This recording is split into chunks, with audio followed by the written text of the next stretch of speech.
Hi everyone, welcome to Lotus for Young Women in Leadership, where we help young women transform into the leaders that they are meant to be through mentoring. My name is Kenia Leon. Now, before we begin on today's topic, I want us to take a deep breath in and out, because I want us to be fully present on today's session. So one more time, a deep breath in and out. Okay, we're ready. Today's topic is combined. We're going to be talking about shame and guilt, understanding what shame and guilt is, where they come from, and ways to let them go. So, what is guilt? Guilt is typically a feeling we get after we have done something wrong, whether it is on purpose or accidentally.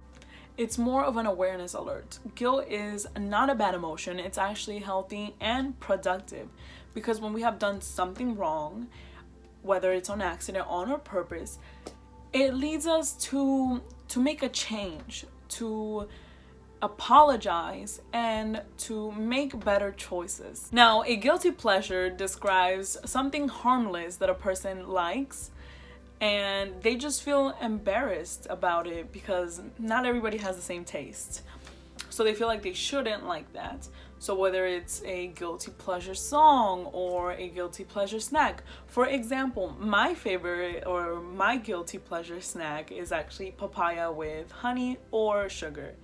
Now, from where I come from, and for me, it's actually very normal. But when I came into the US, I found out that not a lot of people like papaya, including my sisters, but I love it, so more for me.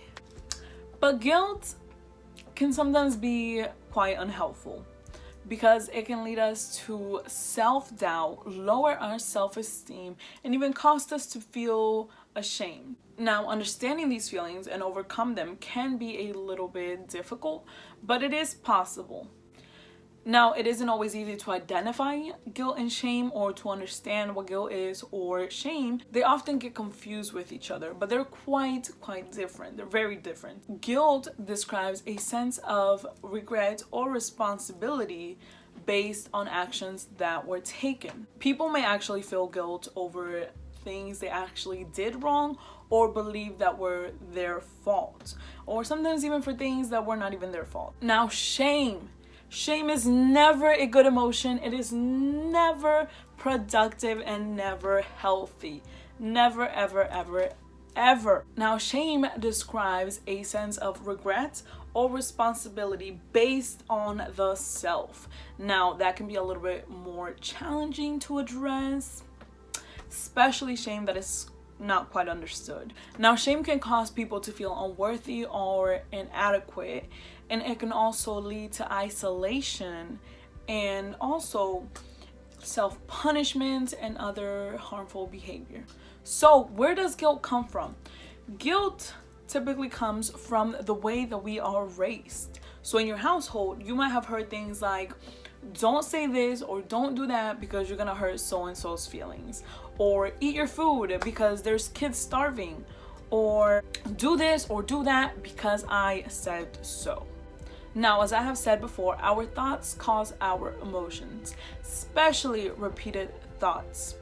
Now, as a young age, our mind gets programmed to convince us that what we are doing is wrong. And this makes us feel guilty for things that we didn't even have any responsibility over. Now, this happens because at a young age, our parents or family members make us feel guilty of our actions. And this happens because that's the way that they were raised. That's the way that their parents taught them, and their parents taught them, and so on and so forth.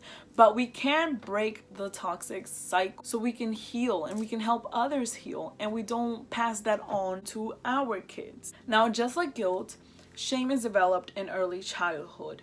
Shame is a feeling that there's basically something wrong with you. There's basically something wrong, that you are just not good enough, that you're bad, that you're flawed. Now, where do these beliefs come from? Well, like I have said before, they come from our parents, from our family members picking on us, making us feel like every step that we take and that every action we take is wrong. They start picking on us. They start telling us all these things, our flaws, until we start believing them. So we start believing them and we start saying, I can't do this. I'm just not good enough. I'm bad. I can't do anything right. It won't come out right. And so you begin to feel embarrassed and ashamed of yourself. And instead of getting up and continuing, you begin to feel down. You begin to feel embarrassed about yourself, disappointed, feel like a failure. You begin to feel like a mistake, but you are not. Let's take a look at a baby, okay? When you give a baby a shapes puzzle, they just try and try and try to put the cube where the star should be. And they just keep on trying, and they don't give up. So what they do is they either get another shape or they try it in a different spot. Now let's take a look at kindergartners. When you say no, they will not take a no. They will try and try and try as hard as they can to obtain or achieve their goal. So you see, you're actually not born a failure. You're not born flawed. You're actually born an overachiever. It's just over the years, people have made you think that. People have been picking at you and you started to believe them. But you are not flawed and you are not a failure. Now, the reason I wanted to talk about shame and guilt is because often women feel the need to apologize for their growth, their mindsets, their opinions, their values. And that's a no. That is a no, no, no, no, no. Women often feel guilty because others are not quite at their level. So what women do is lower themselves. And women, you shouldn't do that. You shouldn't do that. Why? Because you have worked so hard to get where you are at. And you shouldn't apologize for that, because it took a lot of hard work. It took a lot of courage. It took a lot out of you. So you shouldn't apologize for that. You shouldn't apologize for your values, for your morals, for saying no. You shouldn't be feeling guilty for saying no. Now, if you're growing into a different mindset, if you're healing, if you're changing, that is nothing to feel guilty or ashamed of. That's actually something to be quite proud of, because constantly we are learning something new, we are growing and we are healing, and that is nothing to be sad, ashamed, or even guilty for. So, how do we overcome shame and guilt? I'm going to share 5 tips that have been helpful. Try them out. Number 1, untangle what you are feeling. Take some time to really analyze what you're feeling and what you should be feeling. This is the first step you can take to get out of that shame hole and onto the more constructive path. Number 2, forgive yourself. Forgiving yourself is not an easy process. It's not. But dwelling on the past, the things that you have done, is not going to benefit you in any way or form.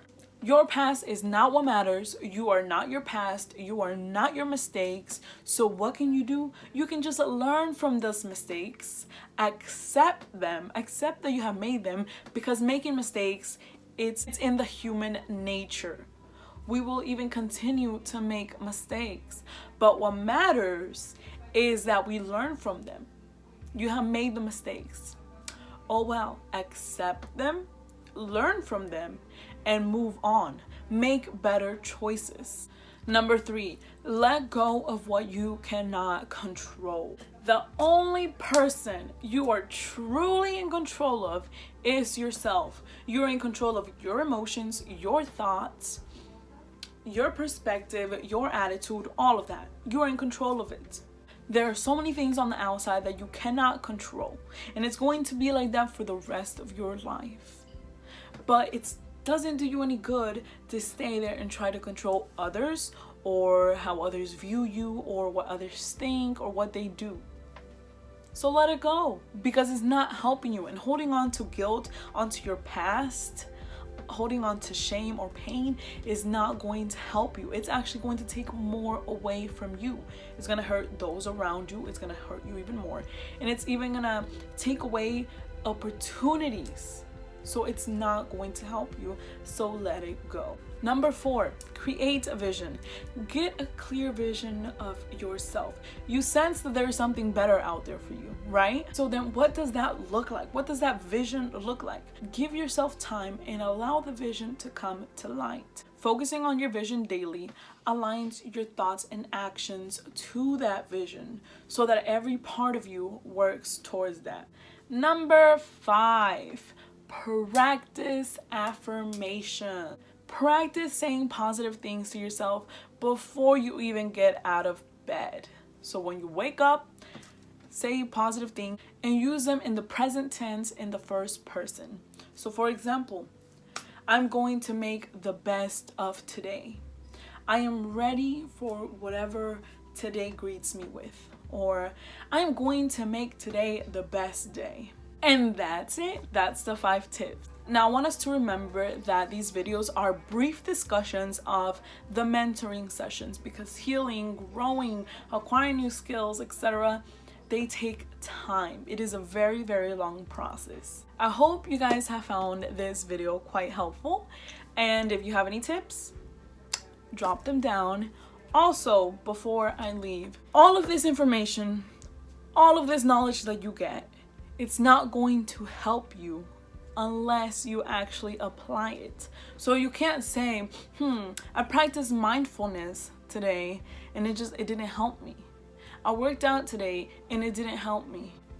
No, it's not going to help you if you just try it once. You're not gonna change if you just try once. You have to be consistent. You have to keep applying it.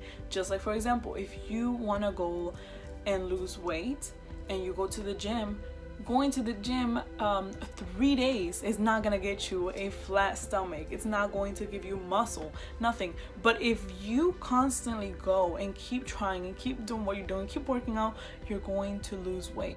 So if you keep practicing mindfulness, if you keep practicing these tips, it is going to help you.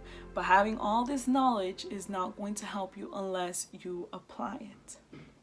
Have a good one.